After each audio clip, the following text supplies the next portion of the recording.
Hello, welcome to yet another. Dear community members, from the past several videos, we are discussing about the concept of Sapeksha Nidana and decoding the Sapeksha Nidana Vyavachedaka Nidana by different models which are being practiced in clinical diagnosis. Initially, we have started with the hypothetical deductive model. After that, we have started with pattern recognition model. So after that, we have discussed dual process clinical diagnosis reasoning model. So in today's video, we are going to discuss the concept of a dual process diagnostic reasoning model with the example.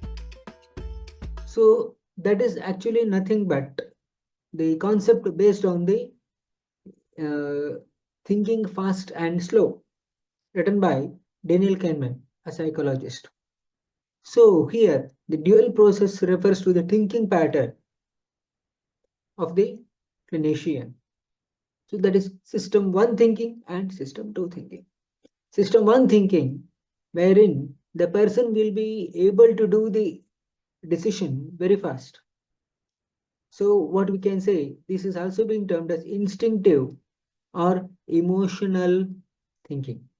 Whereas system 2 thinking, wherein the person will be having the slow thinking or deliberative thinking or logical thinking. So that means with the logical sequences, the person will be able to make the decision. In the first aspect, based on the instinct itself, so the person will be able to uh, make the decisions as such. So here we are going to look into the particular model with one example. In this particular image, the lady, probably around 30 plus or so, she is having the pain, probably in the left knee joint.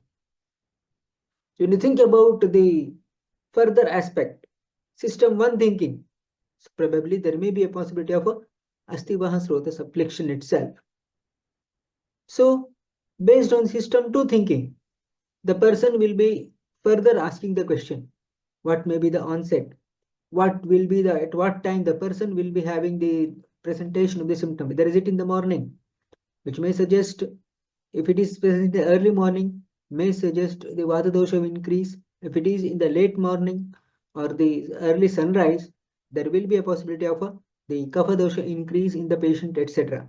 And if the person is having the worsening of the symptom on movement, etc., so that is the, probably there may be a possibility of a Mamsavasrota affliction can be predicted, or Astivasrota affliction can be predicted. So in the sense, the person is having the Asthibheda or Astitoda, etc., then we are going to say the person is having Astivasrota affliction. Whereas regarding the Majjavasrota affliction can be predicted. How? The person is having the Majjavasrota affliction in the sense, the Sroto Mula of Majjavasrotas are considered to be Asthini Moolam Sandhayascha, as per Charaka. When you think about the Asthini Moolam Sandhayascha, in the sense, so in this particular lady, she is having the, probably the Sandhi may be afflicted, probably Asthi may also be afflicted in due course of time, or there may be, in this way, we are going to say the possibility of a Majjavasrotas affliction can be predicted. And regarding the Astiva Srota Mula is Medo Moolam Jaghanam cha. In the sense, there may be a possibility of a Medovaha Srotas affliction may also be possible. In this way, Medovaha Srotas, Astivaha Srotas, and Majjavaha Srotas affliction can be considered. And when you think about the Pranavaha Srotas affliction, may be possible if the person is doing the exercise, excessive amount of exercise, that too on empty stomach for prolonged time duration, then there may be a possibility of, what do you say, that Pranavasrota affliction can also be predicted. Kshayat Sandharanat Rokshat Vyayamat Kshuditasya cha.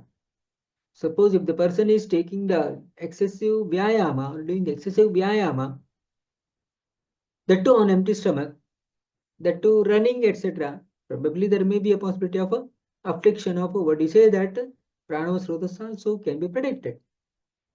Pain. If the person is having only pain, then Vata can be afflicted. If the person is having the swelling of the knee joint, Kapha dosha can also be present. If the person is having the pain along with swelling, we are going to predict there may be a possibility of Vata or Kapha dosha increase as such. So all these aspects, if the person is going to think about these different findings logically, we can able to say the affliction of Mamsavasrotas, or we can able to predict the affliction of Astivahasrotas, that is the Adyastisulu Dantasti Vedashulam Vivarnata Keshaloma Nakashmashtu Doshashasti Pradoshajaha.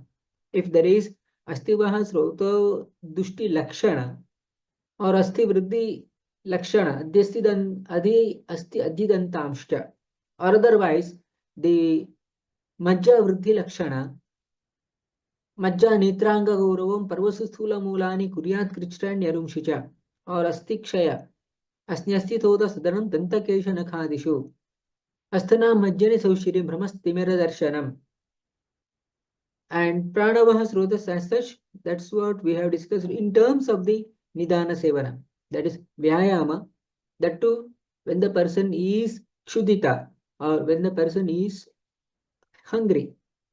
So in this way, the system 2 thinking, based on that, we are going to say that these are the multiple Srotas affliction. Whereas system 1 thinking, directly the joint Astivaha Srotas affliction can be predicted. Take-home messages from today's discussion are: dual process diagnostic reasoning model involves two types of the thinking, system 1 thinking and system 2 thinking. System 1 thinking is also known as fast thinking or emotional thinking. That means some kind of the emotion that will be associated with the thinking pattern. If this is the case, then rapid diagnosis may be possible and strong diagnosis may be possible. And system 2 thinking, that is also being termed as slow thinking or logical thinking. This requires deeper thinking continuously for longer amount of time. That means, in other words, system 1 thinking is usually associated with thought, emotion and experience. Whereas system 2 thinking is associated with logical reasoning for every event taking place in the patient. Dear ANA community, that's all for today. What are the major key takeaways from today's discussion?